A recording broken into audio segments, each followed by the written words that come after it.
नमस्कार, स्वराज एक्सप्रेस की खास पेशकश जनता वाले जवाब में आपका स्वागत है और आपके साथ मैं हूं एसपी त्रिपाठी। मध्य प्रदेश में कांग्रेस पार्टी और गुटबाजी का गहरा नाता रहा है, या फिर यूं कहें कि दोनों एक दूसरे के पर्याय बन चुके हैं। कांग्रेस में समाधान निकालने के लिए जितनी कोशिश की जाती है, पार्टी के अंदर घमासान भी उतना ही बढ़ता जाता है। आपसी गुटबाजी और खींचतान के कारण ही आज कांग्रेस सूबे की राजनीतिक बिसात में पूरी तरह से पिछड़ गई है। हालांकि विधानसभा और उसके बाद लोकसभा चुनाव में मिली करारी शिकस्त के बाद कांग्रेस एक बार फिर एकजुट होने और अपनी नई जमीन तैयार करने की कवायद में है। जल्द ही प्रदेश कांग्रेस कार्यकारिणी के ऐलान की संभावना है। पार्टी आलाकमान की मंशा है कि मध्य प्रदेश में गुटी राजनीति का चैप्टर पूरी तरह से खत्म हो जाए। लिहाजा कार्यकारिणी में नए और पुराने नेताओं को शामिल कर संतुलन बनाने की कोशिश की जा रही है। इतना ही नहीं, प्रदेश कार्यकारिणी में जाति समीकरण और क्षेत्रीय संतुलन साधने का भी प्रयास किया जा रहा है। इसके अलावा कांग्रेस मध्य प्रदेश में संविधान वचन और जातिगत जनगणना संकल्प अभियान भी चलाने जा रही है, ताकि प्रदेश में दलित वर्ग को साधने के साथ साथ बसपा के टूटते वोट बैंक को अपने पाले में ला सके। इस पर चर्चा करेंगे, लेकिन पहले बात करेंगे छत्तीसगढ़ की, जहां पीएम आवास को लेकर सियासी तकरार जारी है। एक तरफ सत्ताधारी दल बीजेपी का कहना है कि कांग्रेस की बघेल सरकार ने 18 लाख पीएम आवास को रोककर गरीबों का हक सिर्फ इसलिए छीना था क्योंकि इस योजना में प्रधानमंत्री के नाम का जिक्र था।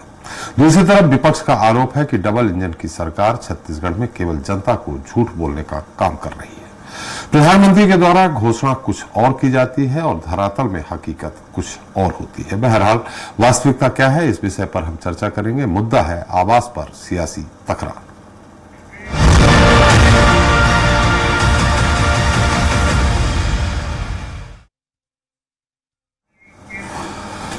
तो केंद्र सरकार ने छत्तीसगढ़ को 8,46,931 प्रधानमंत्री आवास की स्वीकृति प्रदान की है।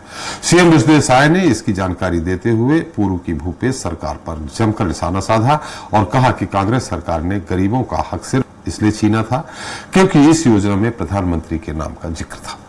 विपक्ष ने सरकार पर पलटवार करते हुए कहा कि छत्तीसगढ़ में केवल जनता को झूठ बोलने का काम डबल इंजन की सरकार कर रही है। इस पर चर्चा करेंगे, लेकिन देखते हैं हमारी खास रिपोर्ट। आवास पर सियासी आर-पार, पक्ष विपक्ष में तीखी टकरार। जी हां, छत्तीसगढ़ में पीएम आवास योजना को लेकर सियासी पारक गरमाते जा रहा है और पक्ष विपक्ष एक दूसरे पर हमलावर है। दरअसल केंद्र की मोदी सरकार ने साल 2015 में गरीबों को आवास उपलब्ध कराने के लिए प्रधानमंत्री आवास योजना शुरू की थी। इसके तहत छत्तीसगढ़ में कुल 18 लाख पीएम आवास स्वीकृत किए गए। योजना के तहत हितग्राहियों को केंद्र सरकार 60% राशि उपलब्ध कराती है, वहीं राज्य सरकार को 40% राज्यांश के रूप में देना होता है। बात करें छत्तीसगढ़ की, तो रमन सरकार ने अपने 2018 तक के कार्यकाल में 1,37,000 पीएम आवास बनाए थे। उसके बाद 2018 में कांग्रेस की भूपेश सरकार सत्ता में आई। भूपेश सरकार ने अपने 5 साल के कार्यकाल के दौरान 9,63,769 पीएम आवास बनाए। हालांकि केंद्र की मोदी सरकार और राज्य की भूपेश सरकार के बीच समन्वय के अभाव के चलते 18 लाख पीएम आवास बनाने का लक्ष्य पूरा नहीं हो पाया और 6,99,231 पीएम आवास नहीं बन पाए। इस बीच केंद्र सरकार की ओर से गरीबी रेखा के सर्वे के आधार पर छत्तीसगढ़ के लिए 1,43,600 अतिरिक्त मकान आवास प्लस के रूप में स्वीकृत किए गए। वहीं सीएम विष्णुदेव साय का कहना है कि प्रदेश की जनता को अच्छे से पता है कि भूपेश बघेल की नेतृत्व वाली कांग्रेस सरकार ने 18 लाख पीएम आवास को रोक दिया था, लेकिन पहली कैबिनेट में ही हमारी सरकार ने 18 लाख नए पीएम आवास को स्वीकृति दी और राज्यांश की भी व्यवस्था कर दी। इतना ही नहीं, सीएम ने बताया कि पीएम ने प्रदेशवासियों को तोहफा देते हुए कुल 8,46,931 नए आवास के लक्ष्य को स्वीकृति दी। यह स्वीकृति गरीब और वंचित वर्गों के जीवन में स्थिरता और सुरक्षा लाएगी। हर जरूरतमंद के सिर पर हो पक्का छत, यही हमारा लक्ष्य है। पिछले 5 साल जब छत्तीसगढ़ में कांग्रेस पार्टी की सरकार थी, तत्कालीन सरकार राज्यांश जो 40% का रहता है वो इसीलिए जमा नहीं की कि योजना में प्रधानमंत्री शब्द जुड़ा था, इसलिए 18 लाख गरीब लोगों का हक छीना गया। वहीं दूसरी तरफ कांग्रेस प्रदेश अध्यक्ष दीपक बैज का कहना है कि प्रधानमंत्री ने चुनाव में कहा था कि 18 लाख आवास देंगे, लेकिन जब विधानसभा में सवाल किया गया कि कितने आवास स्वीकृत हुए तो पता चला कि सरकार ने एक भी आवास की स्वीकृति नहीं की थी। यानी चुनाव के दौरान जनता से झूठ बोला। छत्तीसगढ़ में डबल इंजन की सरकार केवल जनता से झूठ बोलने का काम कर रही है। पिछले विधानसभा सत्र तक का 18 लाख आवास की स्वीकृति का ये वादा करने वाले एक आवास की स्वीकृति नहीं कर पाए। अपने आप को डबल इंजन का दम्भ भर रहे थे लोग और जाके दिल्ली में जाके संघर्ष कर रहे थे। बहरहाल विधानसभा चुनाव में बीजेपी ने पीएम आवास को बड़ा मुद्दा बनाया था, जिसका लाभ भी उन्हें मिला। शायद सरकार ने अपनी पहली कैबिनेट बैठक में ही 18 लाख पीएम आवास पर मुहर लगाई। उनमें से अब प्रतीक्षा सूची के शेष बचे 6,99,231 और आवास प्लस के तहत 1,47,600 पीएम आवास को स्वीकृति मिल गई है। वही राजनीतिक आरोप प्रत्यारोप के बीच अब देखना होगा कि पात्र हितग्राहियों को कब तक उनका आवास मिल पाता है। स्वराज एक्सप्रेस के लिए रायपुर से दिलीप साहू की रिपोर्ट। तो इस मुद्दे पर चर्चा के लिए हमारे साथ मौजूद हैं खास मेहमान हैं डॉक्टर बिमल चोपड़ा, बीजेपी प्रवक्ता जी हमारे साथ होंगे, अभय नारायण राय जी हैं कांग्रेस प्रवक्ता हैं, पी सीरत जी हैं वरिष्ठ पत्रकार हैं और जय Tripathi executive editor Swaraj express. आप सभी का हमारे इस खास कार्यक्रम में बहुत बहुत स्वागत है। सबसे पहले अभय जी, मेरी आवाज आ रही है आपको? जी नमस्कार, आ रही है जी। अभय जी, आप लोग कह रहे हैं कि पीएम आवास योजना के तहत केंद्र सरकार ने झूठ बोला छत्तीसगढ़ की सरकार को या छत्तीसगढ़ बासिंदों के साथ विश्वासघात किया। अब आपसे ये पूछना चाह रहे हैं कि 40% राज्यांश जो था वो भरा है क्या? इसके पहले आरोप यही था कि यूपीए सरकार 40% राज्यांश नहीं भर रही है, जिसके कारण पीएम आवास योजना वहां शुरू ही नहीं हुई। त्रिपाठी जी, 2015 से ये योजना जारी हुई जी, और केवल 1,37,000 के आसपास रमन सिंह बना पाए थे जी, और सरकार उनकी चली गई जी। तो 18 लाख का जो लक्ष्य था उसमें 9 लाख तो भूपेश सरकार ने बनाए जी। जब 40% नहीं दिया तो वो कैसे बने? जी, भूपेश बघेल जी ने ये बयान दिया था जी, पहले ये 90-10 था, फिर 80-20 हुआ, फिर 60-40 आपने कर दिया जी, और ये इंदिरा गांधी आवास योजना हुआ करता था जी। जब हमने 90-10 पे किया था, तो जब आप 60-40 कर रहे हैं और प्रधानमंत्री आवास रख रहे हैं जी, तो पूरा 100% आप दीजिए, क्योंकि ये तो प्रधानमंत्री आवास है। जी, विरोध नहीं किया था, पैसा विरोध किया था, पैसा नहीं रोका था।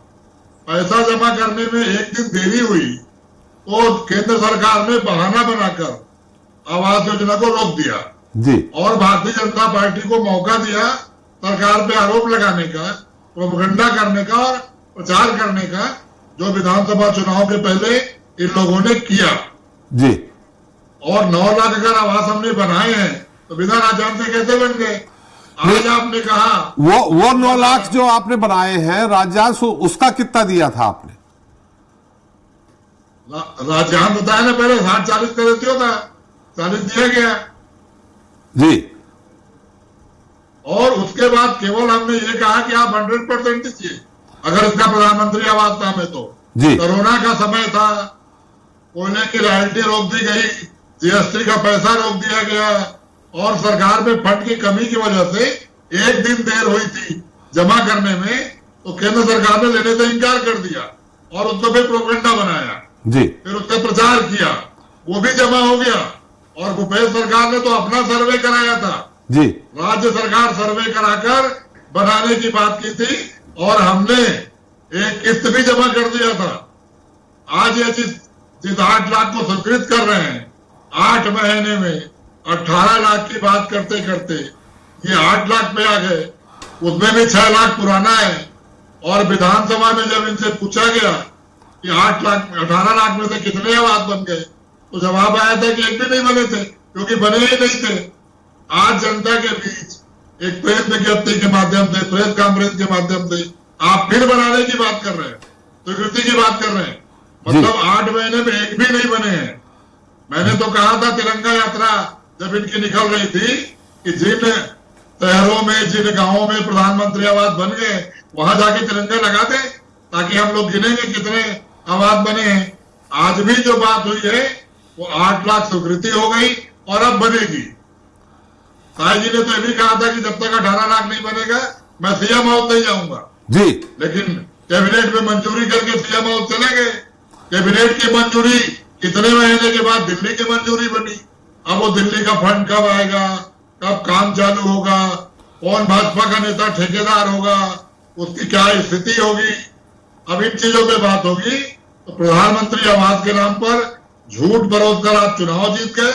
चुनाव जीतने के बाद आपने अपना आवास कर लिया, विधायक आवास में चले गए, मुख्यमंत्री आवास में चले गए, उप मुख्यमंत्री आवास में चले गए, मंत्री आवास में चले गए, लेकिन प्रधानमंत्री आवास के वो हितग्राही आज भी अपना आवास खोज रहे हैं, जिनको 8 लाख का जुटुनाथ पकड़ाया गया। चलिए, बिल्कुल सही कहा। डॉक्टर विमल चोपड़ा जी हमारे साथ हैं। विमल जी, मेरी आवाज आ रही है आपको? विमल जी, मेरी आवाज आ रही? जा रही जी, नहीं आ रही, आवाज आ रही। आपने अभय नारायण राय जी को सुना क्या? जी जी सुना। तो अब वही हम चाहते हैं कि आप उत्तर दे दें, लेकिन इसमें वास्तविकता क्या है? जैसा उन्होंने आरोप लगाया, पहले 90-10 की बात थी, फिर 80-20 की बात हुई, फिर 60-40 की बात हुई, और मेन मुख्य आरोप उनका यह है कि इंदिरा गांधी आवास योजना का नाम प्रधानमंत्री आवास योजना ने रखा, जो गलत है। नाम बदलने की राजनीति तो हमेशा होती रही है आपके यहाँ। नहीं, देखिए ऐसा है जी नाम किसने बदला यहाँ? जी पत्रकारिता विश्वविद्यालय का नाम किसने बदला? जी। और संस्थाओं और योजनाओं का नाम किसने बदला? दीनदयाल उपाध्याय योजना का नाम खूबचंद बघेल किसने किया? जी कांग्रेस ने नहीं किया क्या? जी। दूसरी बात मैं बता दूं अभय नारायण सिंह जी को, बड़े सम्मानित व्यक्ति हैं जी। पहले आप जो आपके उप मुख्यमंत्री थे सिंहदेव जी, उनकी चिट्ठी पढ़ लेते कि उन्होंने क्या लिखा मुख्यमंत्री को कि क्यों छत्तीसगढ़ में प्रधानमंत्री आवास नहीं बन पा रहे हैं। उन्होंने कहा कि हम राज्यांश नहीं दे पा रहे हैं, इसलिए दिल्ली में प्रधानमंत्री आवास रुके हैं। राज्य की सरकार को जल्दी जो है राज्यांश जमा करना चाहिए। जी। लेकिन मुख्यमंत्री और उप मुख्यमंत्री के बीच लड़ाई इतनी गंभीर थी, इतनी गहरी थी कि मुख्यमंत्री ने उनकी बात को अनसुना किया और 1 रुपया भी राज्यांश जमा करने का काम नहीं किया। जी। दिल्ली से पंचायत मंत्री ने पत्र, राय साहब ये बोल रहे हैं कि 1 दिन लेट हो गए थे मात्र, और जिससे केंद्र सरकार ने लेने से मना कर दिया। लीजिए 1 दिन लेट नहीं जी है ना, महीनों लेट। जी पंचायत मंत्री जी ने लिखा केंद्र के जी कि आप राज्यांश जमा कीजिए, तो क्या दूसरे दिन ही जो है उप मुख्यमंत्री ने मुख्यमंत्री को पत्र लिख दिया? जी। 1 दिन लेट हो गए। आपने पैसा ही जमा नहीं किया, और ये आरोप हमारा नहीं है, जी कांग्रेस के उप मुख्यमंत्री जी का आरोप है। जी। और दूसरी बात बता दो जी। अब सरकार आने के बाद मकान स्वीकृत करने में समय लगते हैं। भारतीय जनता पार्टी ने जो वादा किया है एक एक करके उसको पूरा कर रही है। जी। अब अभय नारायण सिंह जी कह रहे थे इसका ठेकेदार कौन होगा, शायद उनको जानकारी नहीं है कि ये जो मकान बनते हैं प्रधानमंत्री आवास के, ये हितग्राही स्वयं बनाता है जी। इसमें कोई ठेकेदार नहीं होता है जी। इन्होंने क्यों रोका प्रधानमंत्री आवास का काम? 60-40 तो इसमें भी किया गया, और 50-50 जो है जल जीवन मिशन में किया गया, जिसमें उनको ज्यादा राज्यांश देना था। जी। उसका राज्यांश तो उन्होंने दिया, क्योंकि वो ठेकेदार के माध्यम से काम होता था, उसमें इनके लोग कमीशन खाते थे ठेकेदार से। प्रधानमंत्री आवास में पैसा हितग्राही के खाते में जाता, इनकी सरकार को, मंत्रियों को और अधिकारियों को कमीशन नहीं मिलता, इसलिए इन लोगों ने जो है प्रधानमंत्री आवास रोक दिया, और जल जीवन मिशन जहां भारी कमीशन खाते थे ये उसको चालू रखा। वहां 60-40 तक रोजा रो रहे हैं, और वहां तो 50-50 की बात थी, उसको क्यों जमा कर दिया उन्होंने? क्योंकि वो ठेकेदार के माध्यम से काम होता था, टेंडर होते थे और ठेकेदार कमीशन देता था। लेकिन प्रधानमंत्री आवास में इनको कमीशन नहीं मिलता था, इसलिए उसको उन्होंने, जिसमें 40% जमा करना था, वो राज्यांश जमा नहीं किया। और अब जो हमारी भारतीय जनता पार्टी की सरकार है, विष्णुदेव की सरकार है, वो जो संकल्प पत्र प्रेषित की है मतदाताओं के बीच उसको पूरा करेगी, और उसमें थोड़ा समय लगता है, सरकार आते ही नहीं होता। आज इन्होंने क्या शराबबंदी कर दी? 5 साल से कहा था, वादा किया था, 5 साल निकल गया। क्या इन्होंने बेरोजगारों को बेरोजगारी भत्ता दे दिया पूरा? क्या इन्होंने जो दैनिक वेतन भोगी थे उनको नियमित कर दिया? क्या इन्होंने जो है जो संपत्ति कर है वो आधा कर दिया? ऐसे 36 में से 2 आधे भी पूरा नहीं कर पाए 5 साल में, वो हम पे आरोप लगा रहे हैं। पहले अपने चोपड़ा साहब, जल जीवन मिशन में राय साहब मुझे लगता है यही आपको उत्तर देंगे कि जल जीवन मिशन इसलिए कि उसमें प्रधानमंत्री ने शब्द नहीं जोड़ा था।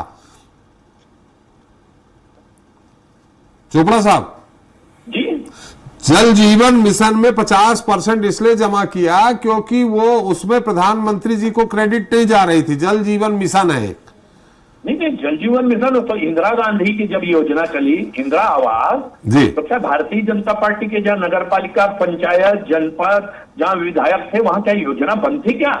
ये तो जो पैसा दे रहा है वो सही करेगा कि नाम क्या करना है? आपको करना है, नहीं करना है मत करिए। मुख्यमंत्री आवास बन रहा था कि नहीं? मुख्यमंत्री सड़क योजना, प्रधानमंत्री सड़क योजना क्यों आपने चालू रखी? क्यों नहीं बंद किया उसको? उसका पैसा लेने के लिए, कमीशन खाने के लिए, जहां ठेकेदारों के माध्यम से काम होता है वहां तो आप जो है 60% और 80% भी जमा करने के लिए तैयार थे। तो प्रधानमंत्री सड़क योजना किसके नाम से थी? अटल जी ने चलाया, अभी भी चल रही है, कांग्रेस के शासन में भी उसका पैसा आया, तो वो प्रधानमंत्री सड़क की योजना क्यों बन गई? सड़कें क्यों बन गई उसकी? और प्रधानमंत्री आवास को आपने प्रधानमंत्री का नाम आ गया।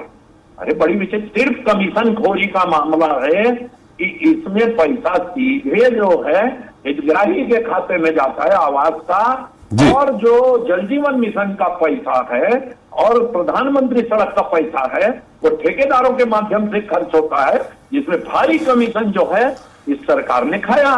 जी बिल्कुल, चालू रखा। चलिए हम राय साहब से उत्तर ले लेंगे, लेकिन हमारे साथ रथ साहब है, वरिष्ठ पत्रकार। रथ साहब, मेरी आवाज आ रही हो? आपसे सवाल है, वास्तविकता है क्या? जी जी जी, देखिए दोनों राजनीतिक दलों ने इसको एक बड़ा मुद्दा बनाया था। ये जो प्रधानमंत्री आवास योजना है, इसको विधानसभा चुनाव के पहले भाजपा ने बड़े पैमाने पे आंदोलन किए थे कि प्रदेश सरकार प्रधानमंत्री आवास योजना को रोक रही है, उसके हितग्राहियों को उसका लाभ नहीं मिल पा रहा है करके, और इसको चुनाव में उन्होंने मुख्य मुद्दा बनाया था। और चुनाव के बाद 8 महीने हो चुके हैं और अभी तक के किसी हितग्राही का उस तरह से आवास का सपना साकार नहीं हुआ है। जी, दूसरे वायदे पूरे करने के लिए दूसरे डिपार्टमेंट हैं, आवास का काम करने के लिए दूसरे डिपार्टमेंट है। जो महतारी वंदन का काम करने के लिए वही डिपार्टमेंट तो काम नहीं करता जो आवास के लिए काम करता है। तो आवास का काम करने वाले विभागों को सक्रिय करके आवास का काम किया जाना चाहिए था। इसमें और ज्यादा समय लगने की बात नहीं है। मुझे लगता है आवास योजना का लाभ भाजपा आगे नगरीय निकाय चुनाव तक के ले जाना चाह रही है। नगरीय निकाय चुनाव में इसका माइलेज लेना चाह रही है, इसलिए इसे विलंबित किया गया। और ये अच्छी बात है कि प्रदेश में ये स्वीकृति मिली है कि 8,40,000 अभी मकान बनने की घोषणा हुई है। तो ये मकान बनेंगे और जब तक बनने की प्रक्रिया आएगी, स्वीकृति होगी, तब तक के नगरीय निकाय चुनाव सामने खड़ा होगा और जिसमें चुनावी लाभ भाजपा को मिल सकेगा। अब कांग्रेस के लिए देखना यह है कि जो उस पर आरोप लग रहे हैं भ्रष्टाचार के, जो ठेकेदारों में बंदर बांट के कमीशनखोरी के आरोप लग रहे हैं, उससे कांग्रेस अपने आप को कितना बचा पाती है। क्योंकि जो प्रतिपक्ष और विपक्ष एक दूसरे पे, विपक्ष और सत्ता पक्ष इस तरह से आरोप लगाता रहता है, लेकिन कहीं ना कहीं इन आरोपों को लेकर के कॉन्क्रीट कोई कार्यवाही नहीं होती है। जनता तो चाहती है कि भ्रष्टाचारियों को सजा हो, जनता तो चाहती है कि दोनों दलों में अगर भ्रष्टाचारी हैं, उस तरह से कमीशनखोरी हुई है तो उसकी प्रॉपर जांच करे और लोगों को अभियोग लगा करके सजाएं हो। लेकिन ये सजाओं के तक के परिणति नहीं हो पाती है और ये चीजें सिर्फ राजनीतिक आरोप तक सीमित रह जाता है। तो अभी देखना यह है कि जो नए 8,40,000 जो मकान स्वीकृत हुए हैं पीएम आवास के, उसका लाभ वास्तव में जनता तक के कैसे पहुंचता है, और वो भी बिना भ्रष्टाचार के। क्योंकि पीएम आवास में खातों में राशि तो जानी है हितग्राही के, लेकिन उसके लिए भी कमीशनखोरी के बहुत सारे वीडियो 3 भागों में कमीशनखोरी होती है वायरल। बहुत सारे लोगों को पहले फाउंडेशन में, फिर स्ट्रक्चर में, फिर उसके वो हर किस्त को देने के पहले फाउंडेशन पे लोग जी जी जी जी जी जी बिल्कुल सही बात है। किस्त के पहले उनको पैसे चढ़ाने पड़ते हैं, तब जाकर के वो पैसा उनके खातों में आता है। ये शिकायतें लगातार होती रही हैं, तो उसको दूर करने के लिए भाजपा क्या कर रही है ये देखना होगा। क्या उसके लिए कोई हितग्राही से कमिटमेंट ले रही है कि उसको किसी तरह का पैसा नहीं देना पड़ा है करके? कोई ऐसा शपथ पत्र हितग्राही से ले रही है क्या कि हर किस्त के लिए उसको पैसा नहीं देना पड़ा करके? तो तब समझ में आएगा कि हाँ, भाजपा वाकई में उसमें शुचिता का अपना दावा जो है वो कायम रख पाएगी। बिल्कुल सही कहा। मैं एक टिप्पणी ले लेते हैं अजय त्रिपाठी जी का। राय साहब फिर आपके पास आ रहे हैं। त्रिपाठी जी, इसमें आपकी एक तीखी और तल्ख टिप्पणी चाहिए। देखिए, सरकारें नाम बदलती रहती हैं। अब आप समझिए कि किसी जमाने में JNNREM हुआ करता, इसमें कि 3 भाग हुआ करते थे, इसमें कि लोकल सेल्फ गवर्नमेंट पैसा लगाती थी, स्टेट गवर्नमेंट लगाती थी और सेंट्रल का फंडिंग होती थी। उसी को पहले आपने इंदिरा गांधी आवास योजना के नाम से चलाए थे, मकान बनाए थे। सवाल वही होता है कि कमीशन को, जो रथ जी कह रहे थे कि आप कमीशन खोरी नहीं बंद कर पाएंगे। जिस दिन आप वो बंद करें, रास्ते निकल आते हैं। आप जल योजना में, अगर आप जो PHE की योजना है उसमें अगर आप बात कर रहे हैं तो उसमें आप ठेकेदारी कमीशन होता है। लेकिन जो प्रधानमंत्री आवास योजना, इसमें भी बहुत दिक्कत वही है कि पैसा जब रिलीज होता है, जो रिलीज करने वाला सिस्टम है, वहाँ कमीशन खोरी होती है। कई बार तो आप समझिए कि उसकी छत बन जाती है और पूरा मकान बन जाता है, उसका बाथरूम नहीं बन पाता है, क्योंकि बाथरूम की सीट लगाने वाला व्यक्ति पैसे मांगता, वो नहीं दे पाता, उसके पैसे होते नहीं है। अब ये तमाम दिक्कतें आती रहती हैं। तो स्वाभाविक रूप से ये तो जानबूझ करके कई बार जो ब्यूरोक्रेसी का अड़ंगा होता है, पॉलिटिक्स में ब्यूरोक्रेसी अड़ंगा वो लगता रहता है। अगर वास्तव में आपको भला करना है तो एक सलीका जो बना दिया गया, जो ट्रेंड बन गया है, नाम कोई भी बना रहे, जाएगा क्रेडिट तो आपको, आपकी सरकार को, जो भी सरकार स्टेट में काम करती रहेगी उसको जाएगा।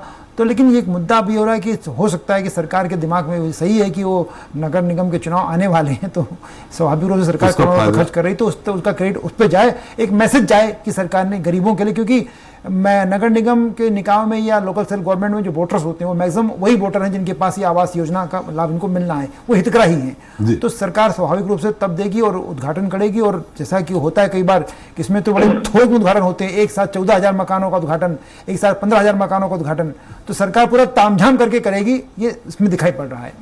राय साहब, आपने आरोप लगाया था कि एक दिन लेट हो गए हैं, लेकिन उधर से आरोपों की बौछार हो गई है बीजेपी प्रवक्ता चोपड़ा जी की तरफ से।